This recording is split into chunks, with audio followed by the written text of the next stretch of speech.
for NGAV. Yeah, so you can now see that if you put that all and then plus the current money that we have, it can do a lot. I have not calculated for the presidency because now the president does not have the money that we say ni CDF money hiyo ingine yake niyo na sijaweka ya county. I've not, but for CDF alone and NGAV, it is close to 65 billion Kenyan shillings. So should I continue with my closing remarks? Ellen? Please do, please do. Okay, thank you. For me, as we are now recommending for solutions, one, for me, I could call for a complete scrap of the CDF, NGAV, and all these other bursaries. This will make education affordable, if not free. Because at the end of the day, it is unconstitutional. Secondly, we need to be serious as a country, especially politicians, not to politicize honest opinions. Because when you have a honest opinion, like or honest facts, like there's no capitation out there, we are giving 16,000 instead of 22. We need to solve that issue rather than politicizing it. Another thing, another solution is that the Auditor General does not only flags these things, but the Auditor General always gives recommendation. And the latest recommendation by Auditor General is that, there is this name is thing. That thing should be scrapped, by the way. It is the one that store data. It collects data, store data for all learners and all teachers for all schools. So it is, if they are go schools, it is key in that system called NAMIS. So the Auditor General say that we need to strengthen the system to control access and who manages it. And they even flagged that system that it has no documentation and it has no copyright. So it is really a messed up system.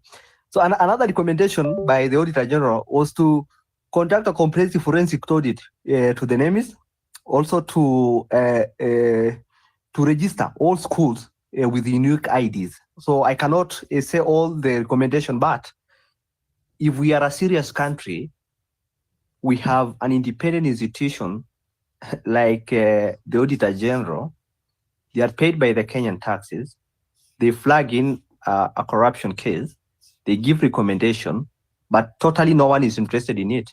Then we have no country. The last recommendation is for you and me. And the next time we have a chance in the ballot, to vote for people who care enough that when we have an issue, they tend to solve the issue rather than politicize this issue. So the last solution lies with me and you. Thank you.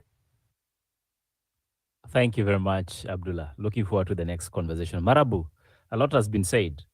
I don't know if we still have a country, in your opinion. Yeah, we still have a country, fortunately for us. How long we will still be having it is depends on us also. So when this thing came out, we had a government advisor come and tell us that they have been allocating money to go schools since the days of Kibaki.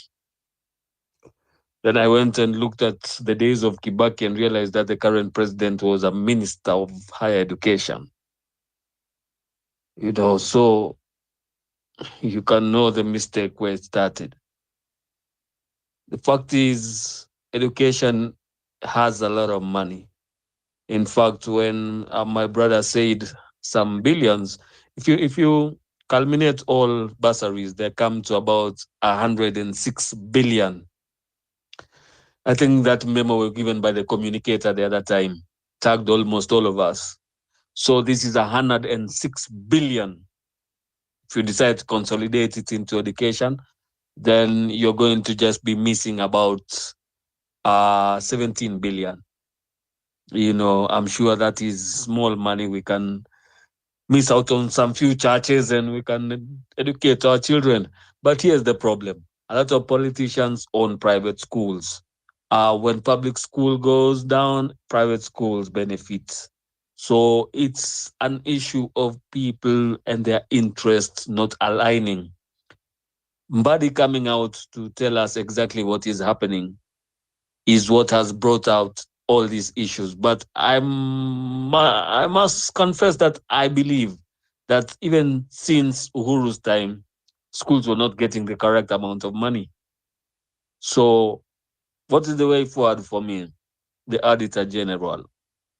I know that you cannot find justice in this regime, but if we kept a comprehensive and updated audit of all fundings, especially for education, we can know where there is seepage and where this money is oozing out from. We can also start making future fiscal plans for our children, because remember, children are becoming more and more. The population is increasing. So if we have this problem this year, it might double next year, triple in the next 10 years, and quadruple in the next 20 years if we are not careful. So this is not just an issue about today, but I look at it as an issue that might affect the destiny of this country going forward. Having more children who are less educated means having a country which is less, developed. So it's really an issue that has to be tackled. And when you ask lastly if the cabinet has sat to talk about education, which cabinet sits? Cabinet takes orders from one person. Once that person sits in his head, pass the decisions. So don't expect cabinet to be sitting. We already know what the way forward is. So thank you very much for the time, Mizani, and God bless. Awesome. That is Marabu. And Marabu, thank you very much. As always, great to have you here. 254 for life. We deserve better, you say. I don't know about the education, though. Thank you, Eli. Um, I really don't know what the best solution in this country is, because we have people in these public offices who buy pens for 1,000 shillings, and those pens actually cost 10 shillings. We've seen the business of tendering in all our public spaces. This is a systemic problem that exists in our public governance spaces.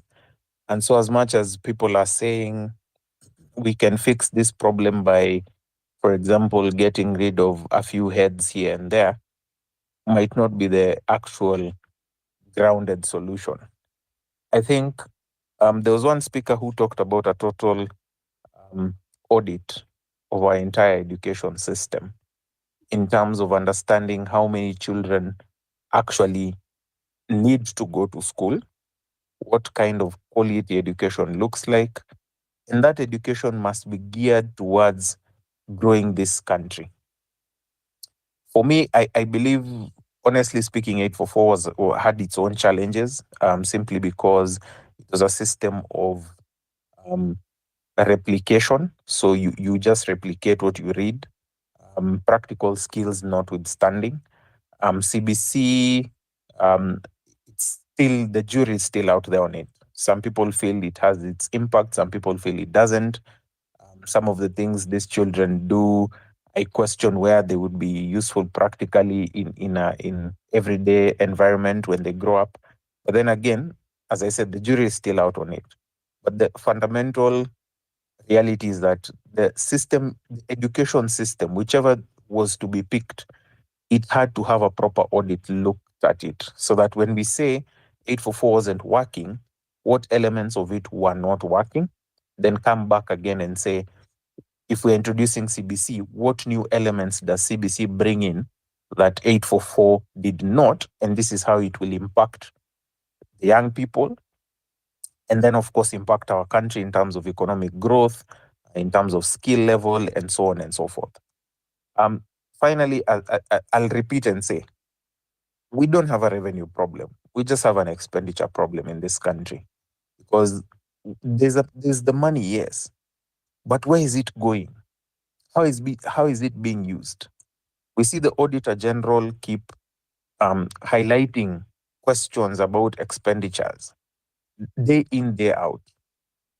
But as Kenyans, we keep saying we want to have solutions. The solutions exist. They're plain in sight. Just do the right thing. It's as simple as that.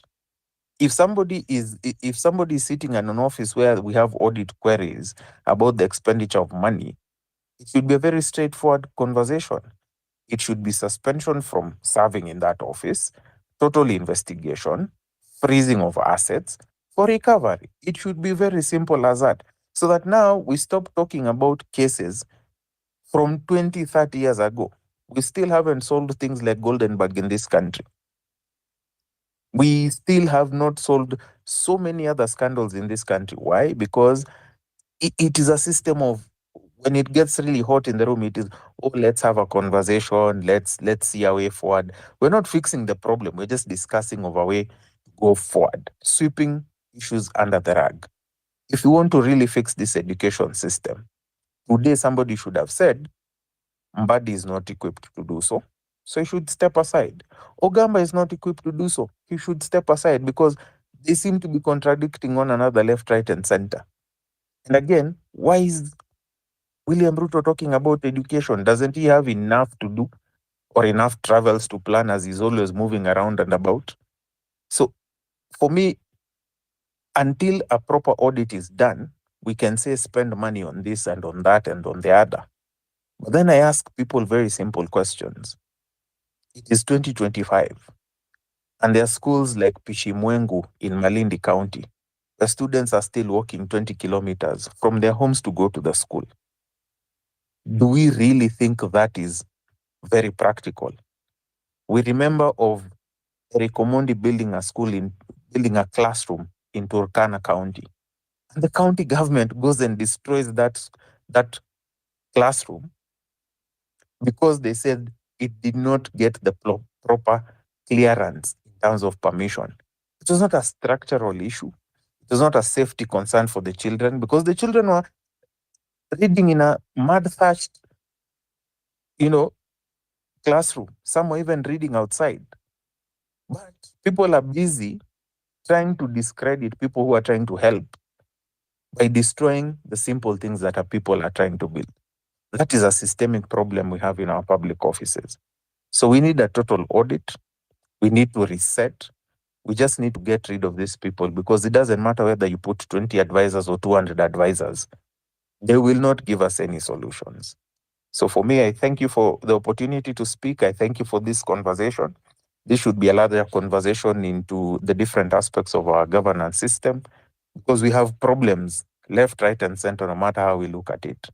We just have to be realistic about them and say it as it is.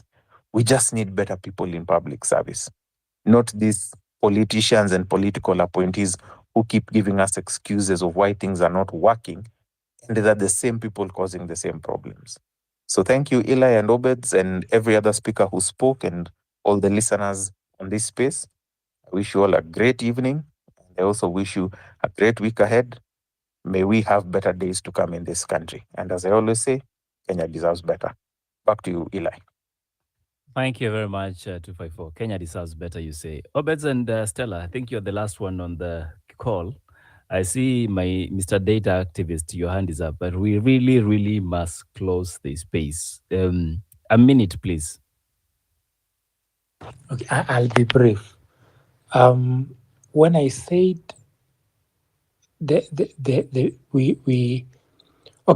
of the biggest problems that we have is that even when we get to know that we have ghost schools or ghost teachers, no one is held to account. This is not just in the education sector. It is everywhere. So one of the biggest challenges we have is that no one is held responsible for the things that are going wrong. And if that changes, people start being made to be accountable, to be responsible, then they know there'll be consequences, things will start changing because of the consequences. So that, as my final submission, is one thing that I believe would actually start changing things. Not just for education, across the board. Because no one is held to account. No one faces the consequences. And yet, these are the same people who are sitting in those dockets. If they are held accountable, then what would that mean? Thank you, Eli. Back to you. Interesting. What a way to end it, data activists. And thank you again. Long time no see. You should be coming often to the space and on time. Otherwise, I make you rush over your points. That said, Obeds and Stella, I I know most of you have interacted with these people that make policies in this country. Obeds, what is the cheapest you have paid for tea in this country? Tea, tea, chai. City ya polisi. Sio sio ya kuambia pande angalie kando. Chai sisi tukienda ushago kwetu ni 10 bob. Okay. Now come back to the city then. Average. Actually, I have a basis for my question. Just be honest. Sijui mimi sikunywangi chai. Okay, Stella. Najua Obed anatumia Roho Mtakatifu. Okay, other spirits. Stella, how about you?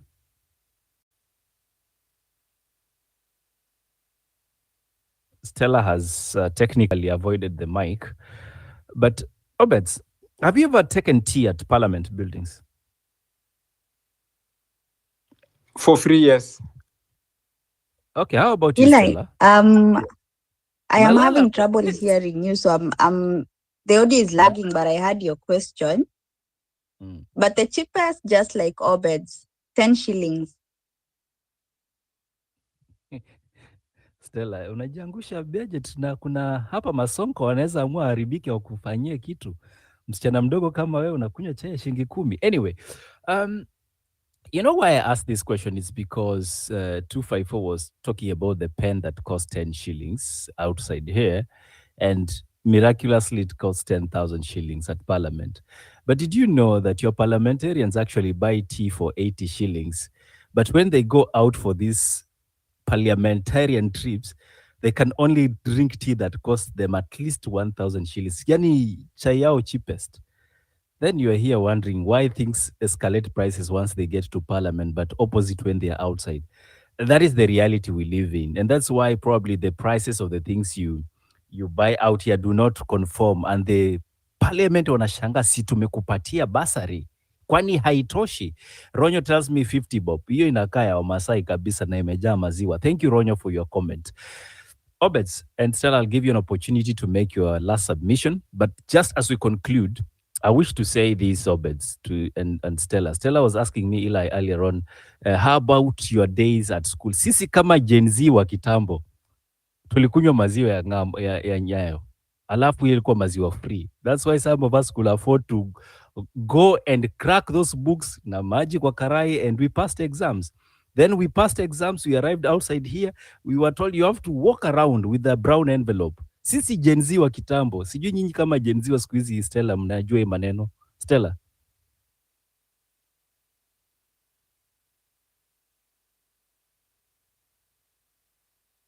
Okay, the transmission is having a problem to Stella. So Obeds, wewe kama Gen Z wa siku hizi unaona namna gani maneno? What do we do with our education? Because you churn out graduates and then they have no jobs. And even in the job market, they are told you have to know someone. And even when you know someone, there are so many things in between because the value of education has been devalued. Obeds. Thank you, Eli. Kama hatuoli ni Gen Z wa siku hizi, hata mimi ni Gen Z. But that said, there are two things that I would like to emphasize. One, government is functional and not efficient. I think that is something factual. So they will have a committee to sit and decide the cost of a pen. And once that committee agrees, then that's it, which is rather unfortunate. You can decide to go buy a pen at 10 shillings, but you'll be in trouble for not following the procurement procedures. What is your interest? That aside, the thieves who are stealing from Kenyans are known. They're our brothers, they're our sisters. They love per diem, they go for functions that give them money. They don't do the job that they're supposed to do. And that's why civil service has people, unfortunately, however smart they are wired in such a way that the only thing that they need to do is to find a way to make money. It doesn't matter how. And unfortunately, there's a total abuse to what it should be in the name of Nimalia Uma. This thing didn't start today. It goes back to a period when corruption is always there. But when we legalized it within our and allowed the civil service to work and do business with the government, we screwed it up in the 1970s. That's where the problem is. Then you now can't draw a line between what is private enterprise and what is civil service. And it's a very sad situation. So education, the people who still are stealing from the future of what we keep telling, they tell you, work hard in school, education is watered down. Then you come up here, Eli, you speak about taking a brown envelope and walking, mpaka viatu zinakuwa na shape funny, and still they don't give you a job. They say always red tape, and it's about technical know-how. It's not about your ability. Look at the people who have been given responsibilities in government. The most incompetent idiots. But what do you know? Like the IT people say, it's ID 10T error. It's a user problem because that's what we've allowed to happen. Until we are honest with ourselves, and we do self-reflection and realize we are stealing from ourselves. It's akin to a person who steals from his house to buy alcohol and then complains it's been stolen from, and they're the ones who are doing it intentionally. It is the same problem we have. Mimi nikiangalia, shida si education system, shida yenye iko Kenya kabisa ni mambo na governance. The people who are supposed to implement and do what is right, who are our brothers and sisters, who just like in counties are stealing from government or the county government and are doing very big houses, and you're being told, Eli, angalia brother ako juzi, ako amesoma, yeye siku hizi ako na nyumba kubwa, kuna gari kubwa, si ufanye kama yeye. We've legitimized theft. We've legitimized and we've said it doesn't matter what you do, the means justifies the end. Unless that culture goes away and there's a reset, honestly, it's a futile exercise. And sadly, we can't go far. And I would say the poor will be kept in a cycle, like a rat in a, going round and never moving anywhere. And then the people who have connections will always get jobs, whether they are qualified or not. And impunity will thrive, and you will never, because what they're trying to do is to ensure that they water down what is supposed to be. Education is supposed to help people make a difference, but it can't, because the people who are at the top don't want people who think and ask questions. They want people they can control and manipulate. So it's going to be a very difficult exercise, but we must demand to help our education system to work, our health systems to work, so that the ordinary folk have a chance and a shot at what should be. It shouldn't be expensive to fight for leadership in this country. It is expensive because of corruption and impunity and wrong things that have happened. People steal from us, bribe us to go back to steal more from us. Sad day. I ended there, Eli. So there's no hope for now. Well, thank you. Thank you, Obeds. I hope the message is home and we have listened. Annalise Stella, I don't know if you are ready to speak as we conclude. Awesome. Go ahead. Thank you very much, Eli, and the team as well as the audience. I only have to, let me not call them solutions, but key highlights that I'd love to make in terms of the education sector, as well as the entire system. And don't ask me which system. But yeah, so number one, I have always said that I have an issue with how our government communicates. And the reason number one why I love CS Mbadi, and it's not because he's a saint or anything, I'm just saying in the current circumstances, is because he clears out stuff. When there's something that concerns Treasury, he always comes out and says or clarifies the Treasury's position. And not in a condescending manner or in a manner that disregards any other comments that have been put before, but he says or clears the air on things. Even when he's misquoted, he comes back and says, this is what I said, to clarify things. And I love such a person who actually communicates things clearly. And then in our country, the issue of misinformation spreads very fast. So if there's an inch of misinformation in anything on governance or anything on finances, it will run very fast as opposed to the true position. So I'd love to recommend and actually tell the government, because someone may listen or may hear, that communication is very important. It's very important for the government to actually give us information. As much as it's our responsibility to ask, we deserve information from credible sources. And I say this because in my profession, we don't take hearsays. So even when you hear something is said by anyone, if it's not from a credible source, and in this case, a credible source, if we are talking about capitation, it would be Treasury and not any other one or any other person in any other office. Number two, I would listen to a head teacher or a principal who tells me, this is the amount of money that I received. So these are the people in our societies. We have so many schools. They can actually tell us and even tell parents, this is the money we received.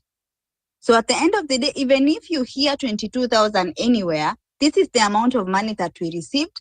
So go to your MPs when they come to you asking for votes and all of that, saying that they educate your children with bursaries, just know that this is the amount of money that we receive. Active citizenship.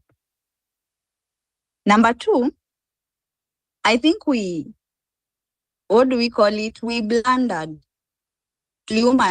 with the CBC system in terms of implementing it, because as Grace put it, she said we have over 55 subjects right now, coming from a system that only had less than 20 subjects. So you're doubling the subjects, you're doubling the work, you're doubling the everything else that is supposed to be done in schools and even the need for infrastructure, but you're not doubling the amount of money that is allocated for these particular issues. You're bringing this system in an environment where there is too much constraints in terms of finances, and you want it to succeed in an environment also where what we had in the previous system was not enough for some of the students. So I think we blundered there. And because we are already here, I wouldn't recommend scrapping of this particular system. Because what are we doing? Trials and errors when we are using money. So it's always money down the drain. If this doesn't work, you know that meme of, it's a bad meme anyway, but the one that says someone eats an apple and leaves it. You eat this, you leave, you eat, you leave, yet you bought these apples with money. So we have put money into this system, the trainings and all of that Grace told us about. So we need to see how or what are the limitations that are hindering the success of this system. And I know it's a hard thing because we have, again, a government that is not of interest to the public or does not have good interest to the public, as are most governments. But for a start, let's re-strategize. Sit down, re-strategize, and conquer. Because we cannot keep putting money into things and then just scraping them off and moving on to the next thing without even pilot programs. So those are my two main highlights. Eli, thank you very much and have a good night. Thank you very much, Stella, and always additive in terms of the aspect of what needs to be looked into when it comes to our budget. Our most important highlights being we need to sit back, re-strategize, and rethink the best way out. We can't be biting every apple to find out which one tastes better, because that's what is happening. And some of the suggestions are we need to do that. Unfortunately, we might just end up having another expensive system that we are looking to address, and it will not address the current issue, which according to many, and if I was to put together everything we've mentioned, there's the leadership gap that we are having and has to be seriously addressed. That said, ladies and gentlemen, it has been amazing. It's exactly 3 hours when we started this talk, and that means it's time for us to close down. We apologize for keeping you too late, but I think that was a worthwhile conversation. Until next week, same place, same time on The Bigger Picture. But Friday, don't despair. We'll be having a different one, which is Your Week in Brief, as we look at the weekly happenings. And if there's something that happens within your corner and you love to bring it to our attention, kindly do so. We welcome your feedback. info@mizani254.org. It's our email address.